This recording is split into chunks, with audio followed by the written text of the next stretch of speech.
The hallway lights hummed softly, flickering in the near-empty building as midnight crept across the clock. A lone figure pushed a mop bucket down the corridor, steps slow, deliberate, almost silent.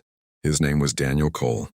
41 years old, single father, and the night janitor of Brookside High. Most people saw the same thing when they looked at Daniel, an overworked man with tired eyes, a worn uniform, and shoulders carrying more weight than a broomstick ever could. What they never saw, what no one imagined, and was the kind of man he used to be. But Daniel liked it that way. He preferred being invisible. He wrung out the mop, humming quietly as he worked. His daughter, Mia, had finally fallen asleep after a day of fever, and he had rushed to work late, not wanting to lose the job that paid for her medicine. Every wipe of the mop was a calculation. How fast he needed to work to finish by dawn, how long he could get by without resting, how many more weeks he'd have to repair Mia's inhaler before it broke for good. He didn't expect trouble tonight. He never expected trouble. Trouble was something he had run from for 10 years. But trouble had finally found him. At 12:46 a.m., the building alarm beeped once, and a piercing, unnatural sound in the silence. Daniel froze. That alarm wasn't the fire alarm. That was the breach alarm. Someone had broken into the school. Daniel put down the mop, listening. His senses sharpened like a blade being unsheathed. A muscle in his jaw twitched. A reflex he'd spent years burying. A reflex belonging to someone he swore he'd never be again. Footsteps. Heavy, deliberate. Not the nervous shuffle of teenagers sneaking in. These were boots. Tactical boots. Daniel stepped back, pressing himself into the shadows behind a locker row. He breathed slowly, evenly, as he used to during night raids another lifetime ago. A man entered the hallway. Tall, broad, dressed in black tactical gear. Not police. Not security. Something far more dangerous. The stranger scanned the hallway with military precision. Then he spoke, voice deep and controlled. "Daniel Cole," he called out. "I know you're here." Daniel's blood went cold. He stepped out of the shadows slowly. "I don't know who you are," he said quietly, "but you need to leave. Now." The intruder smiled, a thin, cold smile. "My name is Colonel Mason Holt, Special Forces. Or formerly Special Forces. Depends on who you ask." Daniel felt his lungs tighten. Holt. That name he remembered. Holt continued walking toward him. "You've been difficult to track down, Cole, very difficult. But I don't give up easily." "I'm not that man anymore," Daniel said. "I left. I walked away from that life." "Your little disappearing act cost us 10 years, Holt said. "We finally found you, and we need you back." Daniel clenched his fists. "I have a daughter now.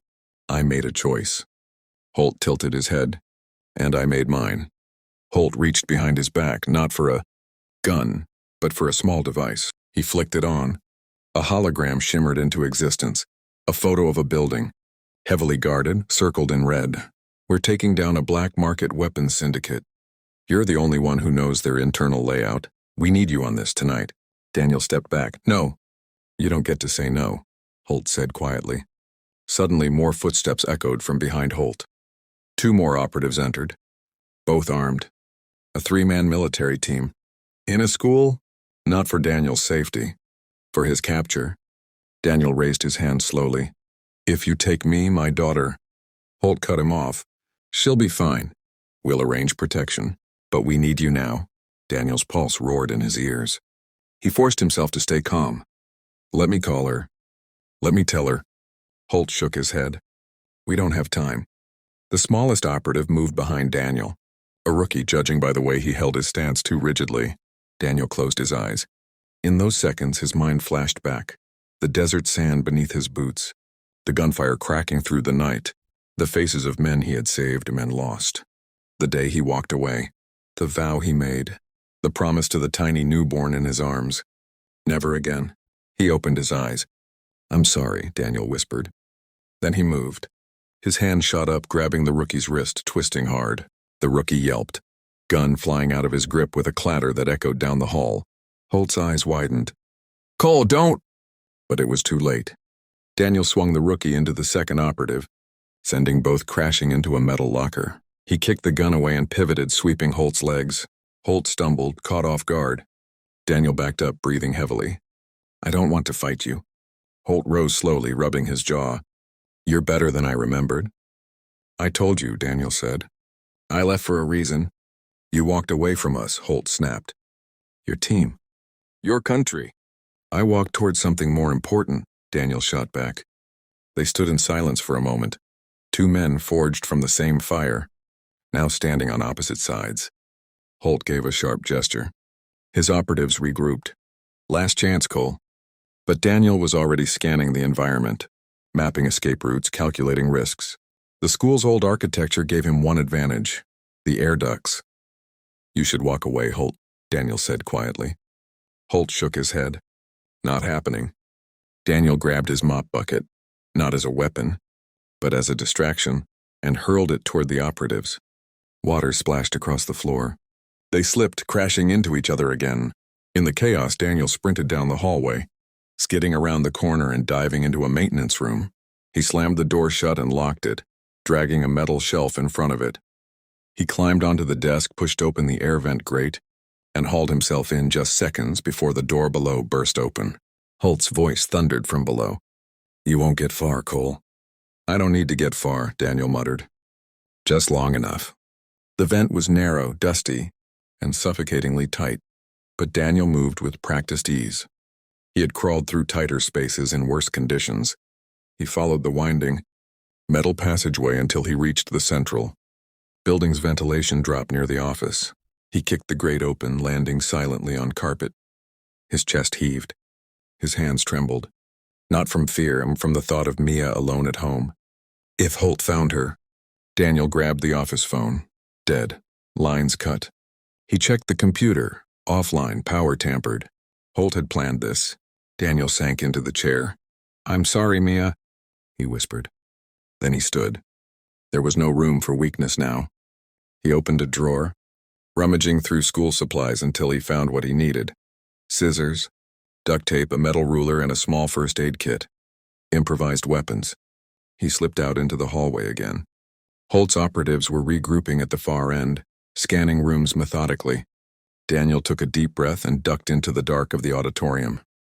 Rows of seats, a stage, a lighting rig above, and enough shadows to vanish into. Perfect. He climbed onto the catwalk above the stage and crouched, waiting. Below, the rookie entered first, flashlight scanning. The beam shook slightly. He was scared now. Good.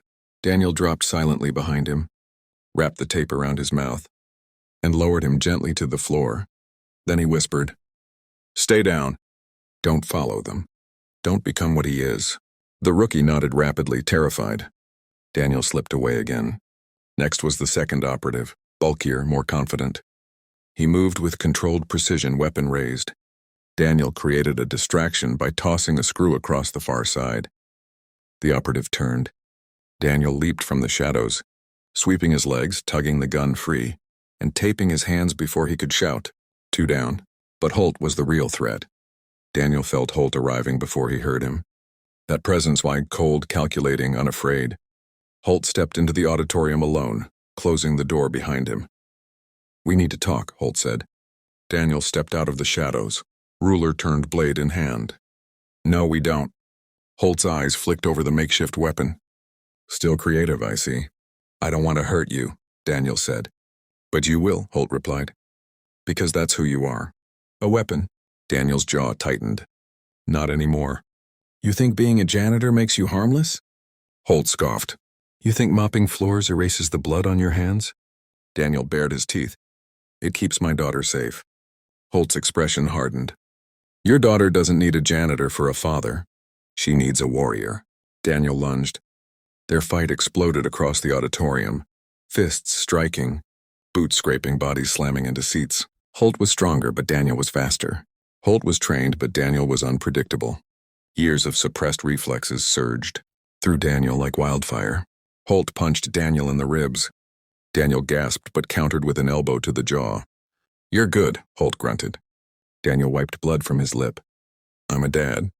Holt swung again, but Daniel ducked, grabbing the metal ruler and slicing across Holt's sleeve.